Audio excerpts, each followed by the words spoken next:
Boa noite, igreja. É um prazer estar aqui novamente, compartilhando a palavra.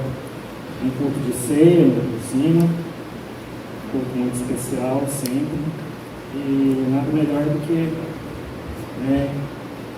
calhou fazer uma exposição aqui no Novo Testamento.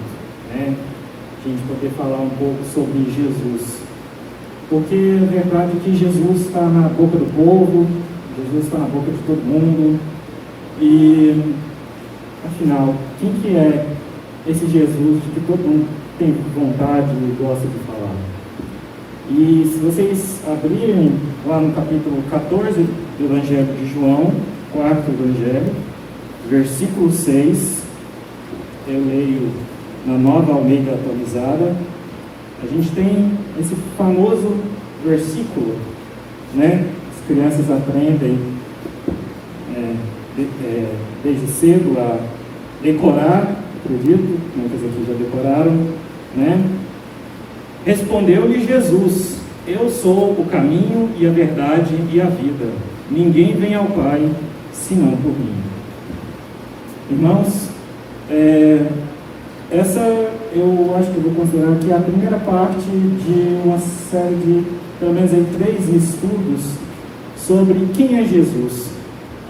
E por que eu estou fazendo isso? Porque, como eu falei, Jesus é falado por muitos, pelo menos em todo domingo no Brasil. Muita gente está falando de Jesus, muita gente está usando o nome de Jesus por aí, mas quem é esse Jesus? Aqui no Evangelho de João, se vocês forem ler o capítulo 14, vocês vão ver que Tomé era alguém que não entendia direito quem Jesus era. E dentre várias palavras que Jesus vai usar para explicar a Tomé sobre quem ele realmente é, essa aqui, sem dúvida, é uma das mais famosas e é uma das principais que a gente usa para apresentar o Evangelho para as pessoas. Mas qual que é a profundidade dessas palavras? Eu sou o caminho, a verdade e a vida. O que elas realmente querem dizer? É isso que eu queria pensar com vocês hoje. Talvez muitos de vocês conheçam esse senhorzinho aqui, talvez não pela foto, porque já morreu há um certo tempo, mas esse homem é Clive Staples Lewis, C.S. Lewis, um inglês famoso por ter escrito As Crônicas de Nárnia. Talvez muitos de vocês saibam que é um livro com uma temática nem tão subliminar assim, cristã. E Lewis, ele não foi cristão desde o berço. Lewis, ele era ateu e se tornou cristão.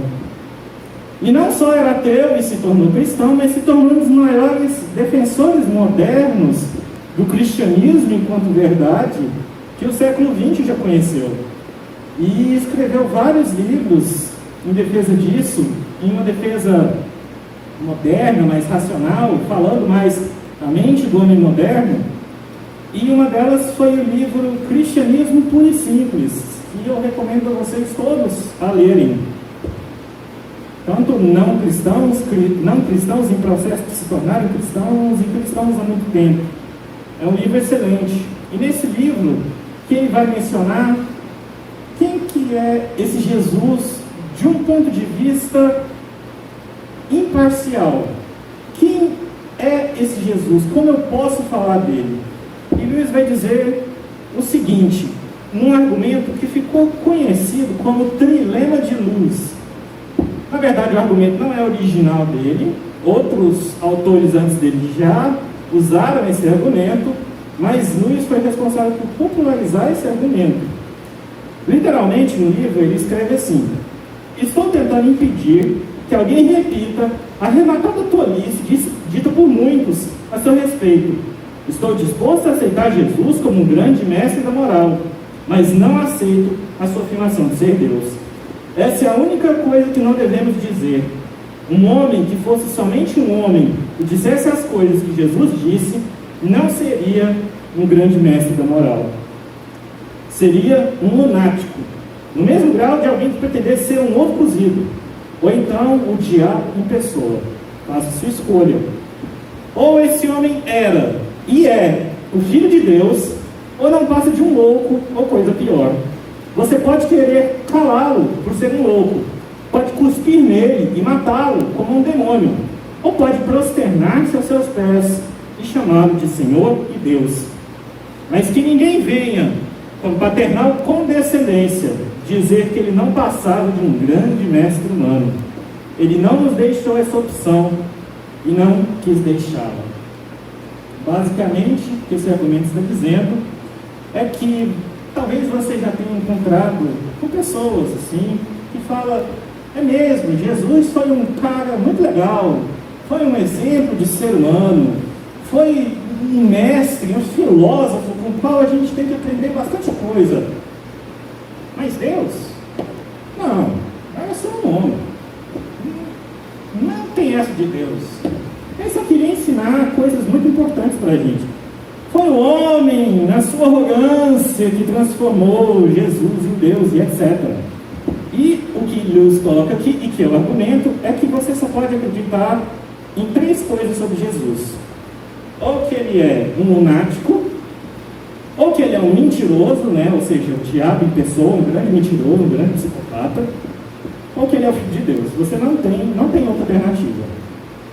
É claro que esse argumento foi se desenvolvendo e hoje em dia realmente existiriam 4 opções, 3 não cristãs e 1 cristã, que é basicamente Jesus não existiu desse jeito, ele foi inventado pelas pessoas. Então, não precisa dizer que Jesus é mentiroso ou que ele é maluco, nem que ele é filho de Deus. Eu só falo que ele foi uma invenção, que existiu um Jesus histórico e existe o Cristo da fé. O Cristo da fé é inventado. Agora, o Jesus histórico é real. A gente só precisa dividir aí o que é o Jesus histórico e o que é o Cristo da fé. Pois bem, então, o mundo, irmãos, vê Jesus de uma forma, mas Jesus se revela de outra forma. E a forma como Jesus se revela para nós são boas novas. A forma com que Jesus se revela a nós são boas notícias, é o Evangelho. Então, enquanto o mundo vê Jesus como mentiroso, Jesus se revela como sendo a verdade. E isso são boas novas para nós, porque ele é o nosso perfeito profeta. O mundo pode ver Jesus como um lunático, mas Jesus se revelou como o caminho. E isso são boas novas para nós, porque Jesus é o nosso perfeito sacerdote. E o mundo pode ver Jesus como meramente o Jesus histórico, mas Jesus se revelou como a vida. E isso são boas novas, porque ele é o nosso perfeito rei. E então a ideia é eu falar em 3 estudos sobre essas 3 características e abordar elas um pouco. E de propósito, vocês vão ver, eu não vou começar na ordem que Jesus fala, né? Ele fala: eu sou o caminho, a verdade e a vida, mas eu vou começar com a verdade. Existe um motivo pelo qual Jesus faz nessa ordem, né? Ele fala o caminho, a verdade e a vida, mas aqui, para a proposta do estudo, eu vou inverter um pouco a ordem para começar com a verdade. E a verdade contrasta com as pessoas que estão no mundo que acham que Jesus é mentiroso. O contrário de verdade é mentira. Aí você me pergunta: mas tem gente que acha que Jesus é mentiroso por aí? Das 3 maiores religiões que existem no mundo, 2 dizem que Jesus é mentiroso. 2/3 das grandes religiões do mundo dizem que Jesus é mentiroso. Os muçulmanos dizem que Jesus é mentiroso porque Jesus afirmou estar no mesmo patamar de Deus, e não existe ninguém que está no patamar de Deus. Jesus era só mais um homem, trouxe uma mensagem e tal, mas ele mentiu quando ele disse que era Deus, ou que podia fazer coisas que Deus fazia. Então os muçulmanos acham que Jesus é mentiroso, e os judeus também ainda acham que Jesus é mentiroso, porque Jesus se proclamou como o Messias prometido do Antigo Testamento, que os judeus aceitam. Mas os judeus acham que Jesus estava mentindo, porque ele não ou não cumpriu as coisas que eles acham que Jesus tinha que cumprir como Messias. Então, é relevante isso aqui. Tem pessoas no mundo que acham que Jesus é um mentiroso. E isso são duas das três grandes religiões do mundo. Uma delas que cresce em níveis acelerados e persegue os cristãos e etc e tal. Mas o que é engraçado nas discussões é que você não pode fazer afirmações e achar que você não precisa provar. Para Jesus ter sido um mentiroso, e aí eu, tendo um certo estudo por conta do curso de medicina em psiquiatria, eu posso afirmar com muita facilidade não, mas com muita tranquilidade, que Jesus não podia ser um mentiroso. A pessoa normal, em média, ela mente 2 vezes por dia. E os estudiosos que estudam mentira nas pessoas, especialmente em contexto de investigação, não sei se alguém aqui já assistiu aquele canal Metaforando, elas falam que mentir é uma coisa no ser humano que não é muito natural.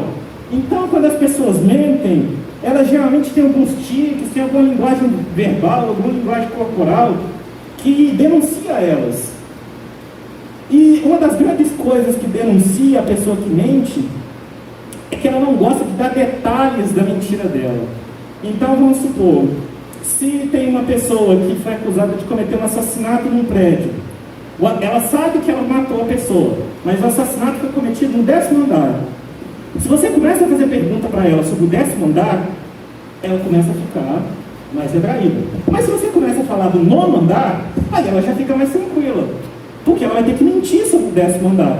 Então, a pessoa que mente de forma normal, geralmente ela não gosta de ficar falando demais da sua própria mentira. Quanto mais vive uma vida baseada na sua própria mentira.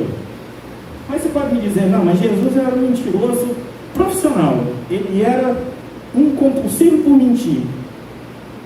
Nesse caso, você estaria me dizendo que Jesus tinha uma mitomania, que é o termo em psiquiatria que a gente usa para pessoas mentirosas, associada com algum transtorno de personalidade. O problema é que os únicos transtornos de personalidade que estão associados com a mitomania são os transtornos de personalidade antissocial. O narcisismo, o transtorno de personalidade antissocial, que é a psicopatia, e personalidades histriônicas. Esses tipos de pessoa, pela própria definição, eles são antissociais. Então, se Jesus tivesse um transtorno de personalidade antissocial, seria impossível ele reunir 3, quanto mais 12 discípulos conseguirem ele. Quanto mais uma multidão, quanto mais pessoas que estariam dispostas a morrer em nome dele. Porque ele seria antissocial. Aí você pode me dizer, não, mas talvez ele tivesse um problema de mentir compulsivamente, ele não conseguia parar de mentir. O que em psiquiatria a gente chama de pseudologia fantástica. Ok, vamos ver. A pseudologia fantástica na psiquiatria, a pessoa que não consegue parar de mentir, é caracterizada por uma pessoa que mente por coisas banais. Ela mente por qualquer coisinha. Às vezes ela fala, eu tenho parente de não sei da onde, que faz não sei o quê, ou eu viajei para não sei da onde. Geralmente são coisas banais e a pessoa se sente mal porque ela mente. Então, irmãos, se a gente vai tentar provar que Jesus é um mentiroso, pelo menos do ponto de vista da medicina, é impossível. Não tem características que eu possa fazer um estudo retrospectivo de Jesus e falar, esse cara é um mentiroso. A medicina está contra quem diz que Jesus é um mentiroso. Mas a verdade é que Jesus disse que era verdade. E isso são boas novas, porque Jesus, ele é o nosso perfeito profeta. Isso é uma coisa interessante, porque quem que eram os profetas? A maioria da população em geral, a maioria das pessoas, às vezes até mesmo dentro da igreja, acha que o profeta é isso aqui. É um carinha que tem uma capacidade muito grande de ver o futuro. Ele fica lá medindo os tempos, medindo as estações, e querendo dizer, não, o que vai acontecer é isso. Aí a pessoa vem e fala, nossa, mas você é profeta, hein? Nossa, profetizou, hein? Por quê? Porque consegue ver o futuro. consegue predizer as coisas. Mas um profeta na Bíblia, meus irmãos, não é isso. Um profeta na Bíblia é um homem que teve um mandamento de Deus, um comissionamento de Deus. Ele está em uma missão que Deus o enviou. Ele teve um encontro com Deus e Deus o enviou para dizer alguma coisa. E geralmente essas coisas que os profetas diziam não eram coisas do tipo: você vai casar com tal pessoa, você vai ter a profissão tal, que é o que a gente escuta hoje, né, um monte de vezes. Eu tive um sonho que você vai casar com fulano de tal. Não, porque eu estou profetizando aqui que você vai ter um emprego tal. Geralmente é coisa boa, às vezes é coisa ruim, mas geralmente é coisa boa, porque o profeta precisa viver do profetismo dele. Mas os profetas da Bíblia eram pessoas que denunciavam as pessoas. Não só as pessoas, mas principalmente os poderosos, os reis e os sacerdotes. Esses eram os profetas que Deus enviava. Portanto, os profetas, eles eram profetas porque eles falavam da parte de Deus contra as pessoas, contra aquilo que estava errado. A autoridade deles vinha daquilo que Deus tinha colocado na boca deles para falar, e não deles mesmos.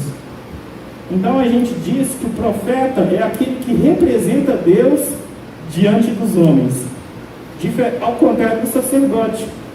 O sacerdote é responsável por representar as pessoas diante de Deus, enquanto o profeta representa Deus diante dos homens. Então a autoridade, a verdade daquilo que o profeta falava, vinha não dele, mas vinha de Deus. E o que eu quero dizer para vocês é que quando Jesus diz: eu sou a verdade, ele está se colocando como a perfeita verdade, como o perfeito representante da verdade, o perfeito porta-voz de Deus é Jesus. Os israelitas tinham na história deles os profetas que falavam para eles da parte de Deus. Jesus agora, ele é o perfeito profeta, e isso não é invenção dele, porque Jesus já foi predito como profeta no Antigo Testamento. Se vocês forem ver lá em Deuteronômio, tem a grande passagem em que Moisés diz: o Senhor seu Deus fará com que do meio de vocês, do meio de seus irmãos, se levante um profeta semelhante a mim, a eles você deve ouvir. E lá na frente, Pedro vai dizer que essa passagem que Moisés falou se aplica a Jesus. Lá em Atos capítulo 3, versículo 20 a 22 diz: a fim de que da presença do Senhor venha um tempo de refrigério, e que ele envie o Cristo, que já foi designado para vocês, a saber, Jesus, ao qual é necessário que o Senhor receba até os tempos da restauração de todas as coisas, de que Deus falou por boca dos seus santos profetas desde a antiguidade. Porque Moisés disse: o Senhor fará com que do meio dos irmãos de vocês se levante um profeta semelhante a mim. A esses vocês ouvirão em tudo que eles lhe disserem. Então Jesus é o profeta que Deus já tinha prometido no Antigo Testamento, o grande profeta. Posso citar aqui também Jeremias, capítulo 23, versículos 16 e 18. Assim diz o Senhor dos Exércitos: não deem ouvidos às palavras dos profetas que profetizam entre vocês e que os enchem de falsas esperanças. Falam as visões do seu coração, não as que vêm da boca do Senhor. E aqui vem a grande parte. Porque quem esteve no conselho do Senhor e viu e ouviu a sua palavra?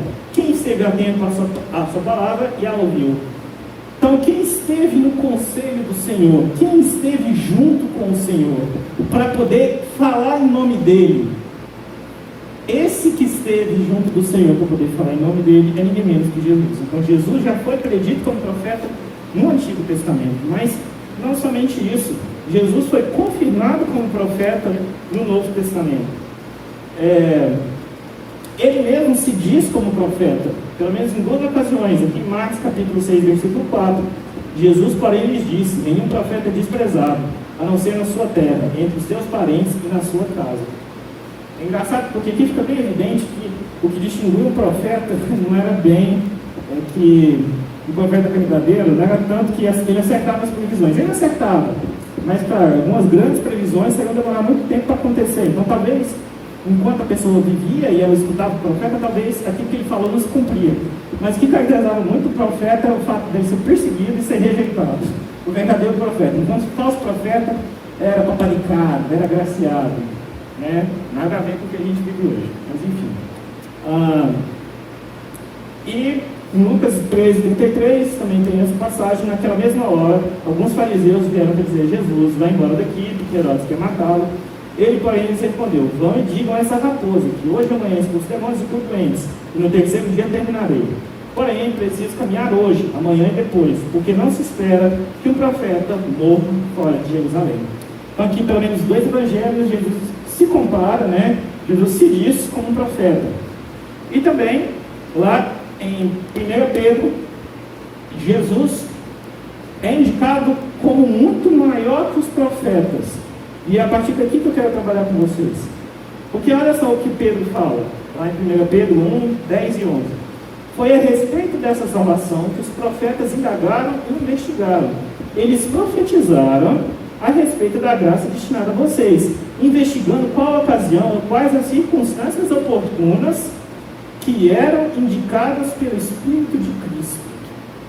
Então, é por isso que Cristo é o perfeito profeta, porque os profetas do Antigo Testamento profetizavam as coisas que eram indicadas pelo Espírito de Cristo.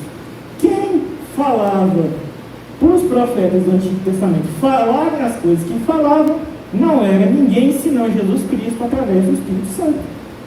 Então, por isso que Jesus é muito maior que os profetas, né? Que neles estavam, ao predizer os sofrimentos que Cristo teve de suportar e as glórias que viriam depois desses sofrimentos.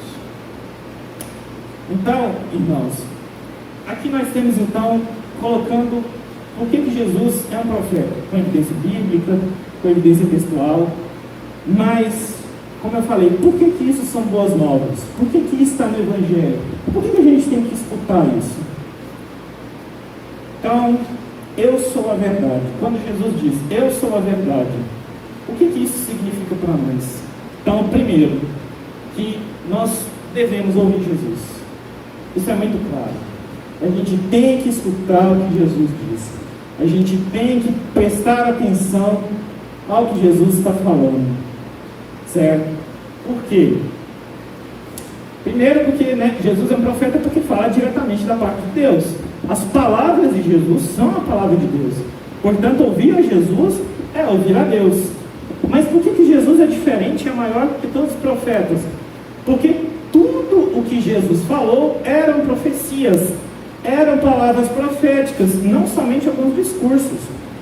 Ou seja, no Antigo Testamento, o profeta, algumas coisas que ele falava eram profecia. E isso é distinguido quando está lá na Bíblia, no Antigo Testamento, você vai ler que o profeta fala assim: assim diz o Senhor, aquilo lá é profecia.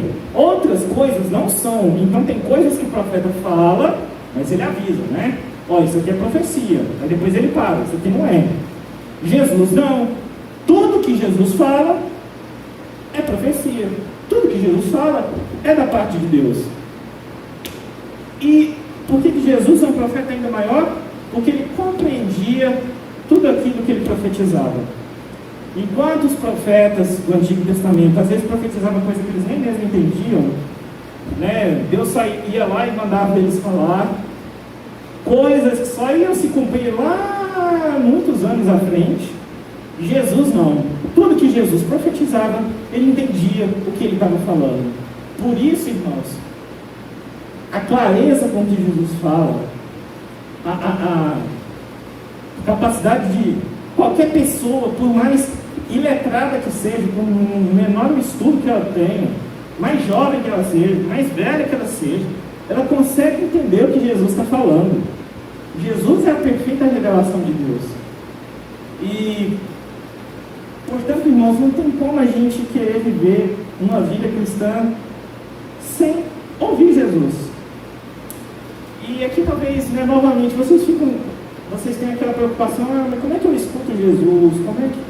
eu sei que é Jesus que está falando, eu tento, eu oro, eu peço para Jesus falar, e não fala.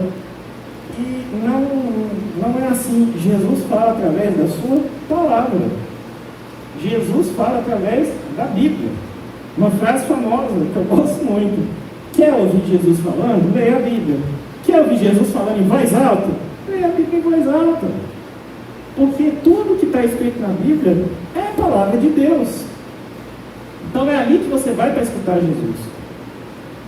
E a gente precisa continuamente ouvir o que Jesus está dizendo. E a gente não pode ser arrogante a ponto de pensar que a gente já entendeu tudo. Não pode ser arrogante a pensar que, eu já li a Bíblia inteira, já li os Evangelhos 10 vezes, não tem mais nada que eu possa aprender. Sempre tem. Sempre tem. Sempre tem alguma coisa que você pode aplicar de forma diferente na sua vida. E se você que está aqui é alguém que ainda não entregou sua vida para Jesus, que ainda não confia em Jesus, esse apelo é para você agora. Você tem que ouvir Jesus. Você tem que ouvir o que Jesus está falando. Jesus está te falando coisas que estão vindo diretamente de Deus. Como diz Moisés, ouçam-no, escutem a ele. Ele é o profeta. Novamente, Jesus disse que era a verdade. Eu sou a verdade. E o que isso significa para nós? A segunda coisa é que nós devemos nos entregar a Jesus. Por quê? Porque Jesus, sendo perfeito profeta, ele é o próprio conteúdo daquilo que ele profetiza. Isso significa que, diferentemente dos profetas do Antigo Testamento que falavam, olha, vai vir o Messias, olha, vai vir o dia do Senhor, olha, vai vir derramar o Espírito Santo sobre toda a carne.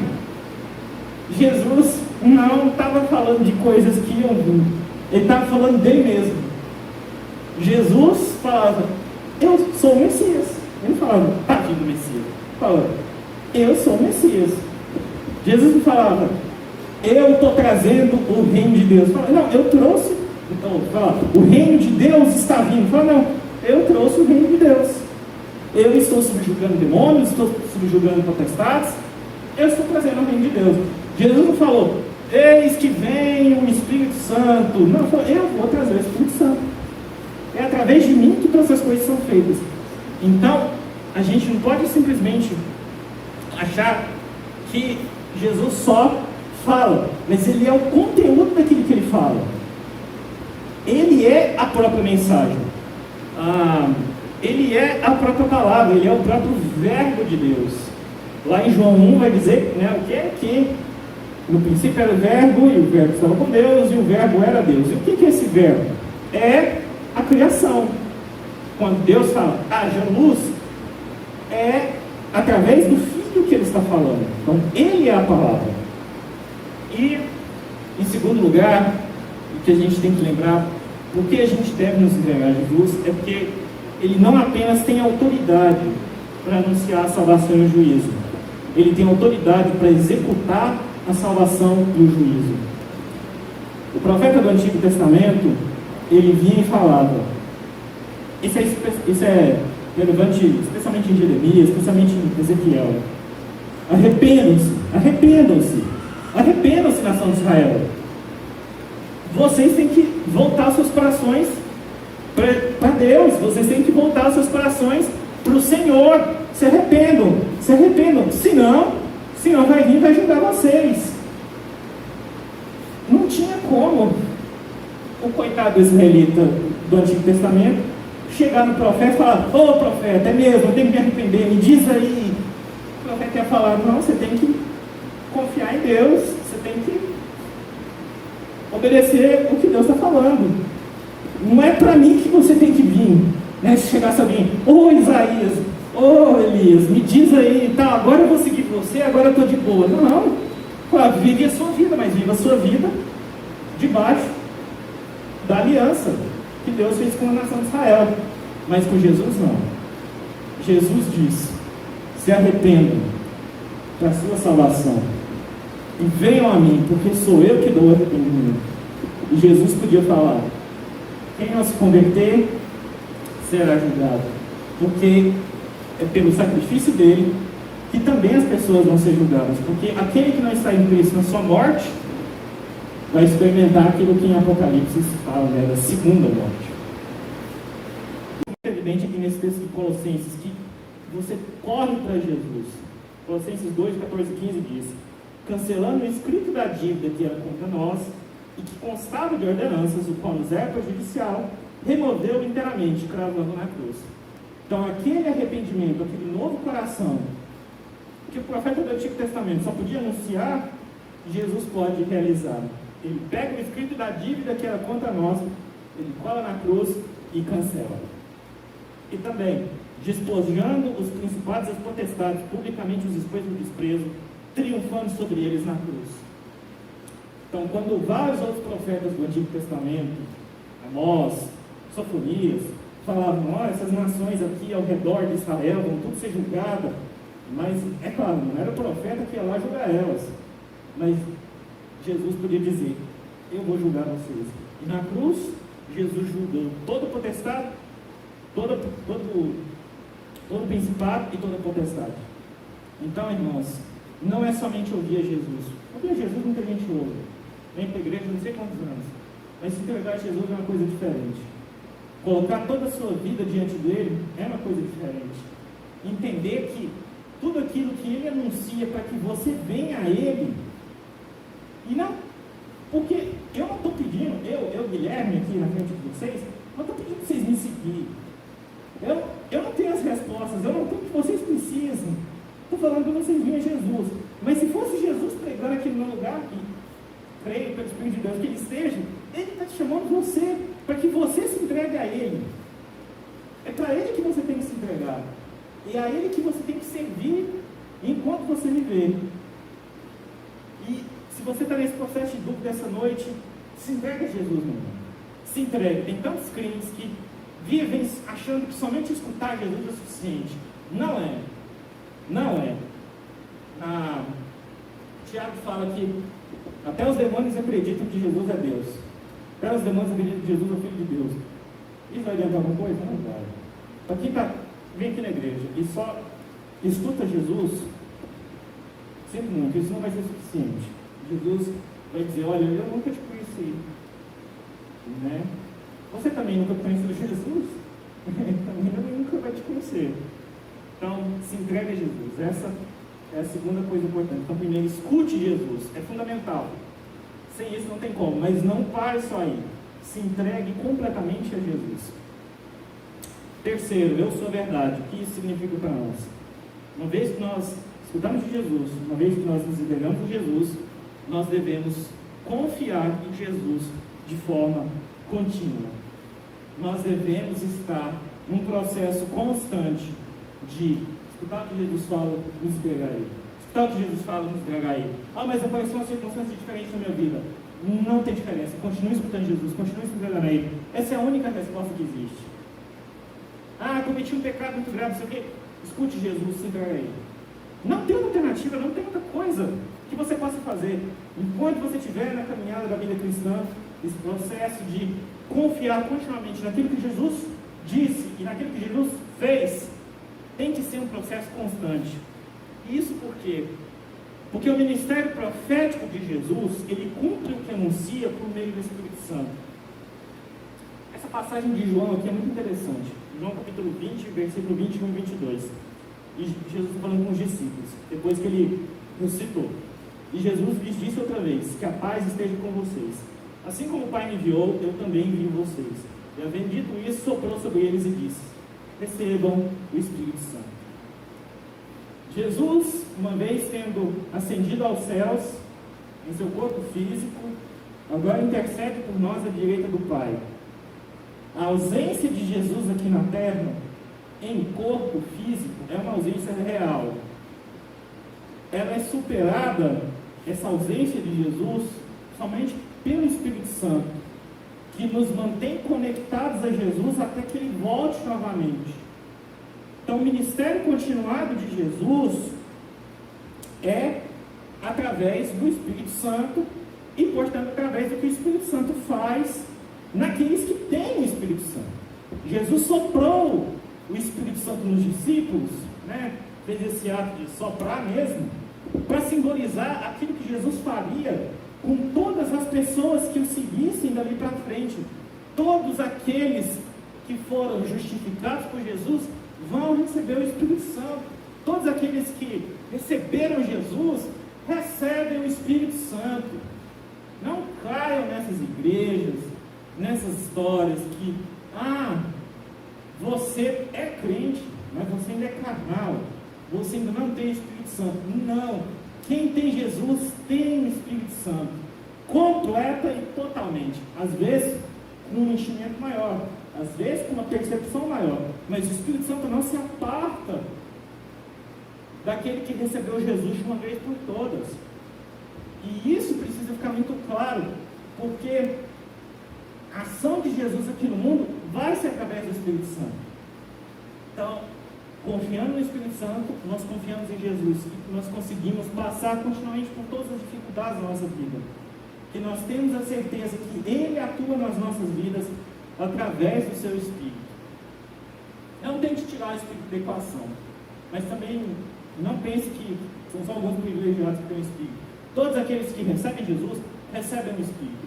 Nesse Espírito você pode confiar, que é um Espírito que nunca vai te abandonar. Por último, é apenas em Jesus que nós podemos ter confiança na nossa salvação.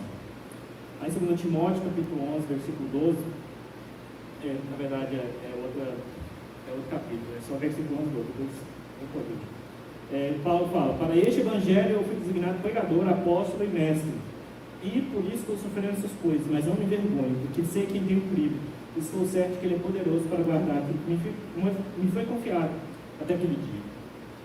Quantos crentes, depois de ter entregado sua vida para Jesus, né, depois de ter feito uma confissão pública de fé, às vezes não duvidam e pensam: mas será que eu estou salvo mesmo? Né? Mas como é que é isso? Será que faz um tempo que eu não sinto um tremelique assim? Geralmente esse tremelique que me fala: não, eu estou com Jesus e tal. Se você escuta Jesus, se você se entrega a Jesus, e se você confia continuamente em Jesus, aí você pode ter segurança da sua salvação. Né? Aí você pode ter segurança. Porque caso contrário, claro que você vai ficar com dúvida. Porque você não confia em Jesus. Você confia no seu tremelique, você confia na sua experiência. Né? Estava discutindo esses dias com os meus colegas. Aquela semana que você leu a Bíblia todo dia, aí você orou todo dia, aí você até fez um jejum lá de Coca-Cola, aí você fala: nossa, agora tá bom, agora tô santo, tô salvo, opa! Aí chega aquele colega chato do seu trabalho, chega aquele vizinho chato, o seu irmão, seu pai, acontece alguma coisa no trânsito, aí você xinga, aí acontece um monte de coisa ruim ao mesmo tempo, você chega atrasado, não sei o quê, aí você para de orar, aí você para de ler a Bíblia, aí você para de não sei o quê. Claro que você vai ficar com dúvida nesse momento se você está salvo ou não. Porque você parou de confiar em Jesus. Você começou a confiar na sua sensação subjetiva. Se você confiar em você mesmo, enquanto você estiver confiando em você mesmo, você vai ter dúvida.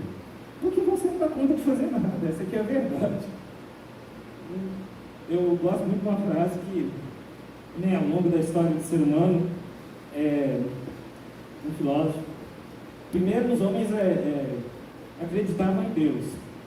Ok. Depois os homens passaram a confiar no governo, no Estado, ali no século XX. Piorou um pouco, mas aí hoje em dia a gente chegou no nível mais baixo possível. Que hoje a gente acredita na gente mesmo. Não tem como ficar pior que isso, acreditar na gente mesmo. No outro até que vai. Mas você mesmo, você não consegue confiar em você. Porque você não consegue mentir para você sobre quem você é. E quanto mais você olhar no seu coração, você vai ver que não tem nada que preste lá dentro.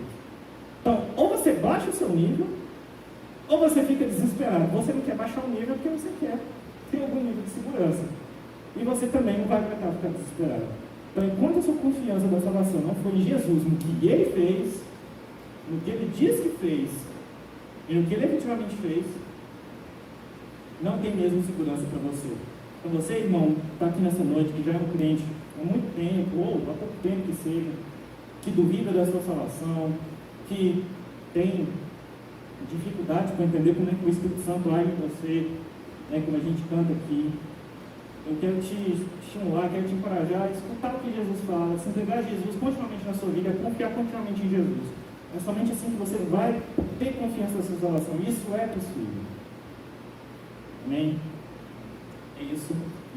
Por sua cabeça, deixa eu orar com você. Pai, nós te agradecemos, Senhor, porque na tua benignidade, na tua bondade eternas, no seu ser, o Senhor olhou para nós, pecadores tão ímpios, pecadores tão frágeis, tão incapazes de fazer qualquer coisa, porque nós estávamos mortos em nossos delitos e pecados. Nós estávamos, Senhor, num mar de mentiras. Desde a primeira mentira que a serpente contou para Eva, de que o fruto ia fazer muito bem para ela. Desde então nós vivemos nesse mundo de mentiras contadas por Satanás, contadas pelo mundo, e que nós contamos para nós mesmos.